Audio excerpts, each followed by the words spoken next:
Vamos agora ver o nosso conceito de equações de movimento como funções do tempo. Então vamos lembrar aqui primeiramente o conceito de taxa. Taxa é toda a variação de uma grandeza no tempo. Então aqui, por exemplo, nós temos uma função f de t, que ela depende do tempo, e ela varia no tempo. Conforme o tempo, ela vai variando. Esse ponto indica que nós temos uma variação dessa grandeza f de t no tempo. Então, é representado pela operação de derivada, df de t dt. Então, a taxa de f de t é a derivada de f de t no tempo. Toda vez que nós tivermos uma derivada no tempo, nós estamos falando da taxa de variação dessa grandeza que está sendo derivada. Nós vimos nos slides anteriores da aula que a aceleração e a velocidade são derivadas no tempo. A aceleração é uma derivada da velocidade e a velocidade é uma derivada da posição. Então, nesse sentido, velocidade e aceleração são taxas de variação do espaço em primeira ordem e em segunda ordem, né? A velocidade é uma variação em primeira ordem e a aceleração é uma variação em segunda ordem do espaço, respectivamente. Então, veja, nós já tínhamos visto que v de t é dx dt. Então, a velocidade é uma taxa da posição. Aqui está explícito nessas equações que a velocidade depende do tempo, assim como a posição depende do tempo. Nas equações anteriores, elas estavam sem essa notação explícita de função. Mas dentro da mecânica, as equações de movimento, velocidade, posição e aceleração são funções do tempo. Então, como a velocidade é uma variação da posição no tempo, ela é uma taxa em primeira ordem, que é o que está escrito aqui, uma taxa de variação em primeira ordem. Já a aceleração, ela é uma derivada da velocidade em primeira ordem. Porém, como a velocidade é uma derivada da posição no tempo, então nós temos uma derivada de uma derivada, que é uma derivada em segunda ordem. Logo, a aceleração é uma derivada em segunda ordem da posição, ou seja, é uma taxa de segunda ordem, como foi colocado no enunciado. Então, esses conceitos de taxa, esses conceitos de derivadas de primeira e segunda ordem, e esses conceitos de função são muito importantes para a gente entender a dinâmica das equações de movimento. Elas, dentro do cálculo avançado e das aplicações da física, as equações de movimento, ou seja, velocidade, aceleração e posição, elas são funções dinâmicas, elas dependem do tempo e elas variam umas em relação às outras. Vamos ver um exemplo disso. Um móvel percorre uma trajetória seguindo a equação de movimento x de t igual ao cosseno de t mais 3t ao quadrado menos 4t mais 5. Esse tipo de equação, já fica bem claro aqui, que não é uma equação tão parecida com aquelas que a gente vê de movimento uniforme, ou movimento circular, ou movimento uniformemente variado. Esses conceitos anteriores que a gente viu de derivada, eles valem para qualquer tipo de movimento, e não apenas aqueles movimentos particulares que a gente geralmente estuda nos cursos básicos do ensino médio. Bem, conhecida essa função de posição, quais são as equações de velocidade e aceleração desse móvel? Então vamos expressar aqui o x de t, que já foi dado no exercício, cosseno de t mais 3t ao quadrado menos 4t mais 5, e vamos obter a equação velocidade. Essa é a equação posição, x de t. Qual seria a equação velocidade? Basta derivar o x de t em primeira ordem. Então, a derivada do cosseno é o menos seno de t, a derivada de 3t ao quadrado cai o 2 aqui, fica 6t, e a derivada de menos 4t, menos 4, o t morre, a derivada da constante é zero. Então, a função velocidade, ou equação de velocidade, vai ser menos seno de t mais 6t menos 4. Por outro lado, a aceleração é a derivada da velocidade ou a derivada segunda da posição. Então, nós podemos expressar aqui, vamos calcular em termos de dv dt, em termos da variação da velocidade, a derivada. Então, derivando o menos seno, nós temos menos, continua, a derivada do seno é o cosseno, mais 6, e o 4 é uma constante, fica zero a derivada. Portanto, a aceleração é menos cosseno de t mais 6. Então, nós vimos aqui como obter, a partir da equação x de t, as equações v de t e as equações a de t. Isso é importante para que vocês entendam essa relação dinâmica entre as equações. Em casos mais básicos de estudo, a gente geralmente estudava as equações através de uma, digamos, decorando as equações. Para tal movimento nós temos tantas equações, para tal nós temos tantas equações. Na verdade, se a gente conhecer uma das equações, a gente pode derivar as outras e descobri-las. E também podemos fazer o processo inverso, como vamos ver agora. Então, por exemplo, agora vamos imaginar que a gente conhecesse a equação a de t e não o x de t. Conhecendo o x de t, a gente pode derivar e obter v de t, e derivando obtemos a de t. Mas e se a gente conhecer o a de t? Nesse caso, nós devemos, para obter as equações anteriores, v de t e x de t, nós devemos aplicar a função inversa da derivada. Qual seria a função inversa da derivada? A antidiferenciação, que também é conhecida como integral indefinida, né? Bem, vamos ver isso. Se eu pegar aqui a minha definição, a de t igual a dv de t dt, eu posso isolar esse elemento dt do outro lado, embora a gente saiba que a definição, matematicamente, sendo rigoroso matematicamente, isso não é uma divisão, mas a gente pode manipular matematicamente como se fosse. Então eu levo esse dt para o outro lado multiplicando. É uma das formas de expressar a operação inversa, embora não seja tão matematicamente rigoroso considerar a derivada como uma divisão. Mas enfim, eu fico com dv de t de um lado e do outro lado eu fico com a de t dt. Integrando, fazendo a integral indefinida de ambos os lados, né, dessa equação, nós vamos ter aqui, ó, a integral de dv de t igual a integral de a de t dt. Bem, a integral de dv de t tem um teorema fundamental do cálculo lá que diz que a integral da própria diferencial aqui da variável, do próprio elemento de variação, ela é a própria função, próprio elemento, né, mais uma constante. A constante de integração aqui já foi manipulada e levada para o outro lado. E esse segundo lado, a de t dt, depende de a gente conhecer quem é o a de t. Então, se for dado o a de t inicialmente, a gente vai poder pôr nessa integral aqui e resolver. Aqui nós vamos deixar de forma genérica, porque não conhecemos a função a de t. Como que determinamos essa integral aqui, essa constante de integração, perdão? A constante de integração é determinada por uma condição inicial. Então, eu tenho um v de t que depende de uma condição inicial, porque ele tem uma constante de integração. Ora, se eu conhecer a velocidade em um certo momento ti, digamos assim, no momento ti qualquer, eu conheço a velocidade e ela vale vi, algum valor numérico. Então, eu posso substituir essa condição inicial e determinar a constante de integração, como vamos ver mais à frente.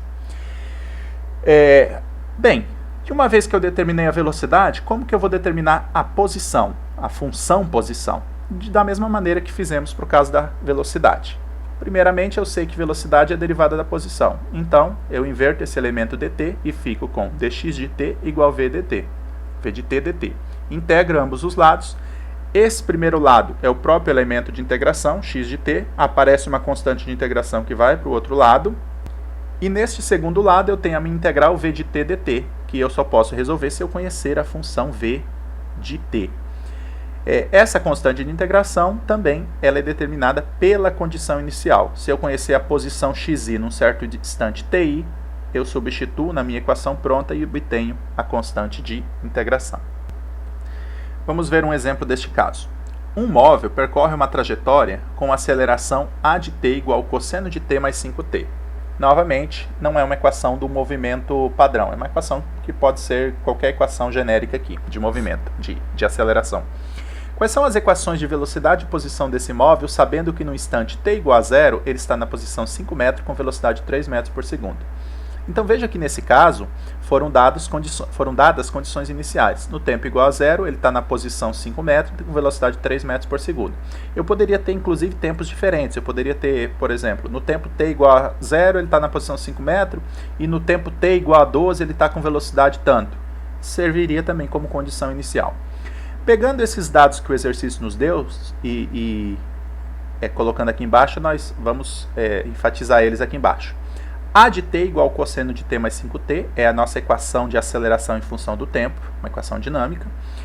E as condições iniciais são v0 igual a 3 metros por segundo, ou seja, a velocidade no tempo zero é 3 metros por segundo, como o exercício fala, e a posição no tempo zero é 5 metros, como o exercício fala. Novamente, eu não preciso necessariamente ter o mesmo tempo, basta que eu tenha duas condições iniciais.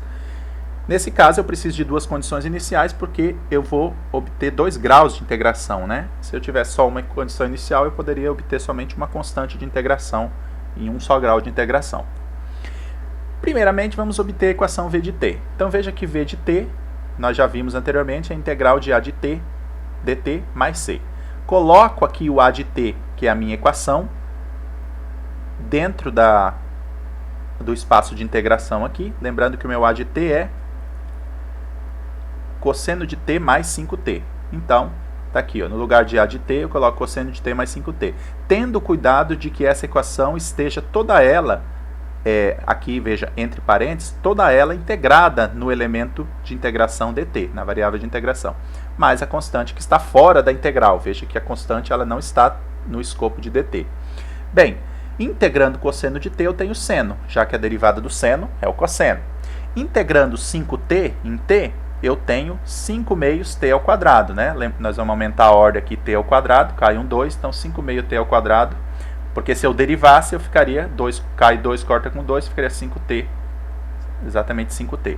Mais uma constante de integração que sai daqui, que eu já manipulei para juntar com a outra e ficou c'. Então veja que eu só mudei o nome aqui c' para indicar que a constante de integração que sairia dessa integral vai juntar com a outra. Isso pode ser feito de forma genérica, sem qualquer perda qualquer perda para o exercício, qualquer perda de generalidade. Bem, agora eu tenho que a minha função v de t é seno de t mais 5 meio t ao quadrado mais uma constante. Como eu determino essa constante? Usando a condição inicial do v0 igual a 3 metros. Essa condição inicial aqui, v0 igual a 3. Na verdade, v de 0 igual a 3. Então temos, eu substituo o zero aqui na minha equação, ó, v de 0 igual a 3. Então quem é v de 0? É seno de 0, mais 5 meio vezes 0 ao quadrado, mais essa constante de integração tem que ser quem? Tem que ser 3. Seno de 0 é 0, 5 meios vezes 0 ao quadrado é 0, e eu tenho que a minha constante de integração vai ser 3. Então, substituindo ela aqui, v de t igual seno de t, mais 5 meios t ao quadrado, mais 3. Essa é a minha constante de integração. Veja que ela é verdadeira, porque se eu colocar 0 aqui, ó, v de 0, eu vou ter seno de 0, 0, 5 meio 0 ao quadrado, 0, e o meu v de 0 vai ser 3, como estabelecia na condição inicial. Muito bem. Vamos agora obter a equação de posição.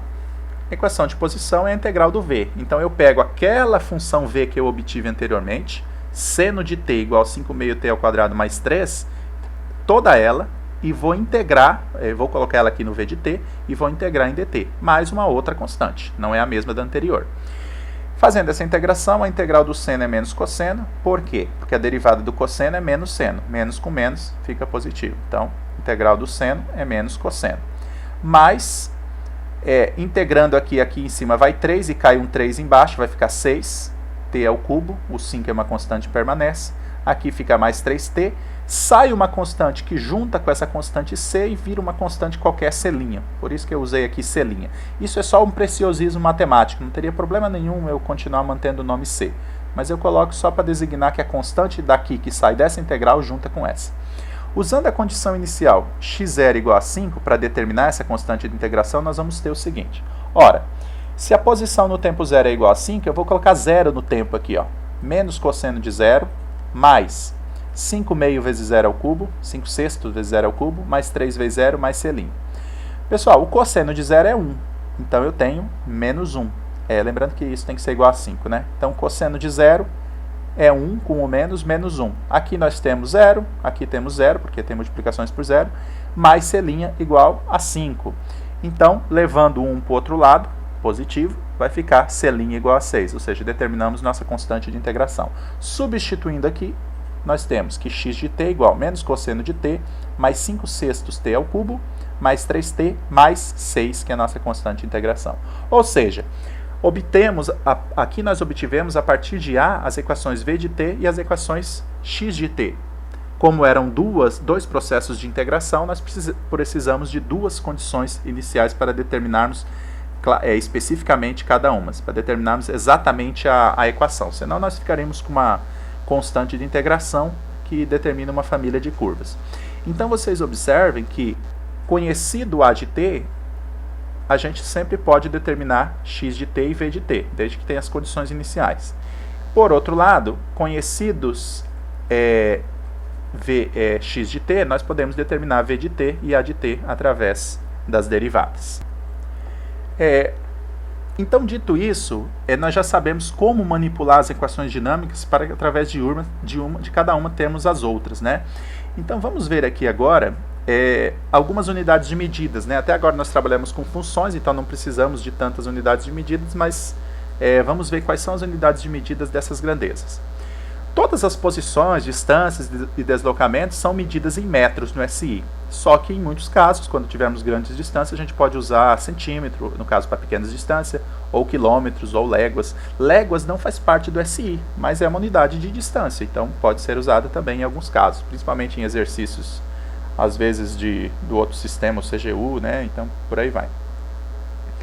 As medidas de tempo e intervalo de tempo são medidas em segundos no SI. Podem ser usados também minutos ou horas, embora não pertença ao SI. Já a velocidade é medida em metros por segundo no SI. Agora, é comum também aparecer em km por hora em problemas que envolvem maiores distâncias, né?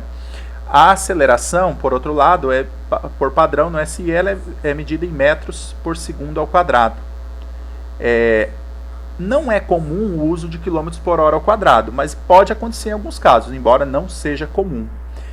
Então essas são as principais unidades, claro que outras podem aparecer também. Para exemplificar então, um último exemplo generalizado, vamos aplicar aqui esse exemplo. Uma partícula atômica percorre uma trajetória com velocidade v de t igual a e elevado a 5t menos t. Então veja que nós estamos falando de uma partícula atômica e nesse caso é uma equação aqui com exponencial, é uma equação bem atípica, né, geralmente do que estudamos em movimento, mas não tem problema nenhum, porque o nosso conceito teórico é geral, né, as nossas fórmulas são gerais. Quais são a velocidade, a aceleração e a posição da partícula no instante 1 segundo, sabendo que no instante 0 ela estava na origem da trajetória?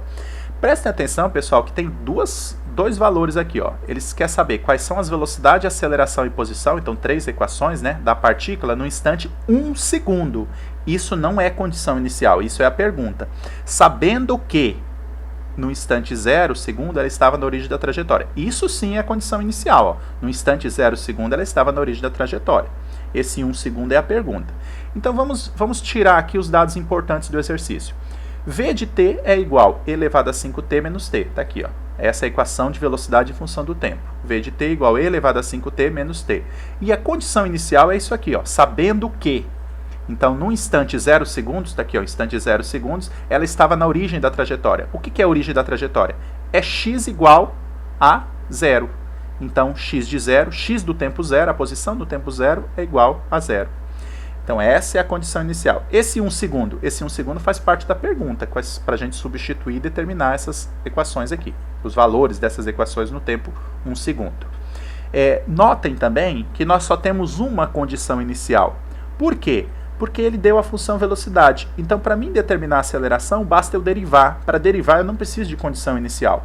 Por outro lado, para mim determinar a equação de posição, eu preciso integrar. E aí sim eu vou precisar da condição inicial. Então, por isso que só foi dada uma condição inicial, é tudo que eu preciso. Vamos lá. Primeiro, vamos determinar a equação de posição. Então, já sabemos que eu integro v de t, né? O v de t está aqui, ó. E elevado a 5t menos t, mais a constante. Então, integrando aqui, sabemos que a integral da exponencial, ela é a própria exponencial. Só que aqui nós temos uma derivada interna, né? Integral interna. Então, eu vou fazer pela regra da cadeia, né? Então, e elevado a 5t é e elevado a 5t, e aí eu faço a derivada da interna. Derivada de 5t seria 5, a derivada seria 5, mas como é integral eu divido, né? Sobre 5. Porque se eu derivar isso aqui, ó, se eu derivar e elevado a 5t, na verdade aqui eu integrei, né? Se eu derivar esse resultado, e elevado a 5t, dá o próprio e elevado a 5t e cai a derivada da interna, que é o 5. E aí o 5 corta com 5 e fica e elevado a 5t, por isso que veio dividindo. Menos da operação, e aqui t ao quadrado sobre 2, porque, né, eu coloco o t quadrado em cima dividido sobre 2 embaixo, porque se eu derivar essa equação, vai cair o 2 cortando e sobra o t. Sai uma constante de integração que junta com essa fica c'. Usando a condição inicial x0 igual a 0, então enfatize que aqui eu tenho uma equação que é a solução daquela ali, mas eu ainda tenho uma condição inicial, ainda tenho uma constante de integração a ser determinada. Para isso eu uso a condição inicial x de 0 igual a 0. Então daqui, ó, x de 0 igual a 0, eu coloco o 0 onde tem t, e elevado a 5 vezes 0, dividido por 5, menos 0 ao quadrado dividido por 2, esse termo é 0, e elevado a 5, e elevado a 0 aqui, né, pessoal, lembrando que é o número de Neper, né, ele equivale a 2,7 alguma coisa. Então, na calculadorinha científica, no computador, vocês podem determinar essa operação de exponencial. E elevado, essa operação, digamos assim, essa exponenciação é a inversa do logaritmo natural, né? E elevado a zero é 1, né? Todo número elevado a zero é 1, aqui não importa o valor dele. Dividido por 5, mais uma constante de integração, porque esse fator sumiu, é igual a zero. Então, essa constante de integração vai valer menos 1/5. Substituindo, e elevado a 5t sobre 5, menos t ao quadrado sobre 2, e o termo de integração é menos 1/5. Então, aqui nós temos a nossa equação x de t. Observem que, se eu substituir t igual a zero aqui, ó, só some esse termo aqui fica elevado a zero é 1, fica 1/5 menos 1/5 dá zero, que é a condição inicial que nós devemos ter.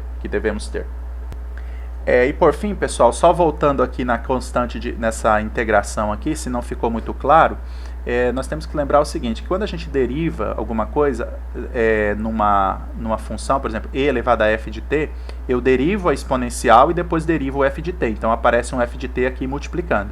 Nesse caso aqui, o que eu tenho que fazer é uma substituição de variável. Eu estou integrando em t, mas aqui em cima eu tenho uma função f de t igual a 5t. Então o que eu teria que fazer é uma substituição de variável. Por exemplo, substituir t por t', onde 5t poderia ser, por exemplo, t', né?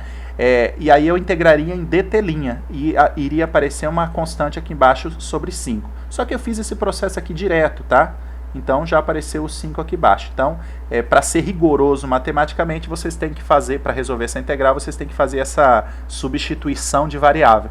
Trocar 5t por t', e aí quando vocês fizerem dt', vocês vão obter que dt é dt' sobre 5. É daí que vem esse 5 dividindo.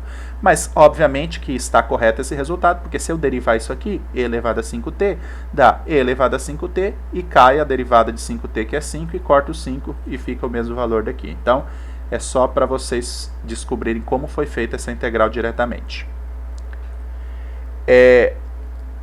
Bem, então agora nós queremos obter, já tínhamos a função v de t e queremos obter a função, obtivemos a função x de t e agora queremos obter a função a de t. Nesse caso, basta derivar a função v de t.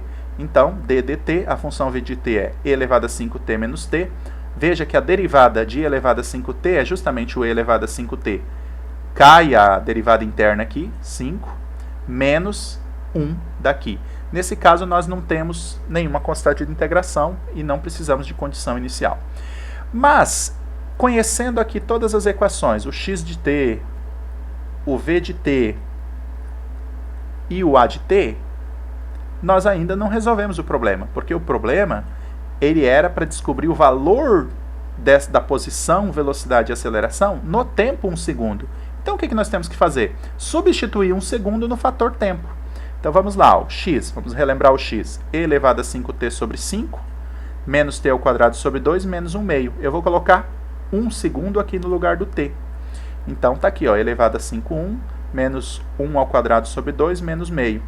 O e elevado a 5t, ó, e equivale a 2,7 alguma coisa, elevado a quinta vai dar 148 dividido por 5, menos, aqui tem 2 menos, né, eu já fiz toda essa operação, ó, 1/2 é meio, menos 1/5 é 0,2, né, então dá 0,7, menos com menos dá mais, né, então menos com menos soma negativamente, né, soma os dois negativo, menos 0,7, terminando a operação, 28,98 metros. Veja a unidade aqui em metros. Como o exercício não deu qualquer especificação de unidade, a gente usa as unidades do SI. Na verdade, o exercício ele deu, né? Veja que na condição inicial, ele fala que, primeiramente, ele diz que no instante 0 segundo ela estava na origem da trajetória. Ele só fala em segundos, e aqui também em segundos.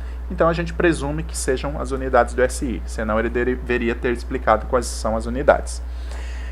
Para determinar a velocidade, eu pego lá a equação da velocidade que eu tinha, e elevado a 5t menos t, e coloco tempo igual a 1 segundo, que é quando eu quero saber a velocidade. Então veja, velocidade em 1 segundo é igual a elevado a 5 vezes 1 menos 1.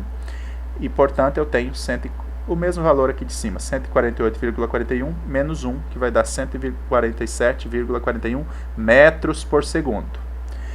E, finalmente, a aceleração, que eu já obtive aqui, 5e elevado a 5t menos 1, substituo t por 1 e obtenho 5 vezes 148,41 menos 1, que vai dar 741,05 metros por segundo. Houve arredondamento aqui para duas casas decimais, tá? Porque esses números são arredondados.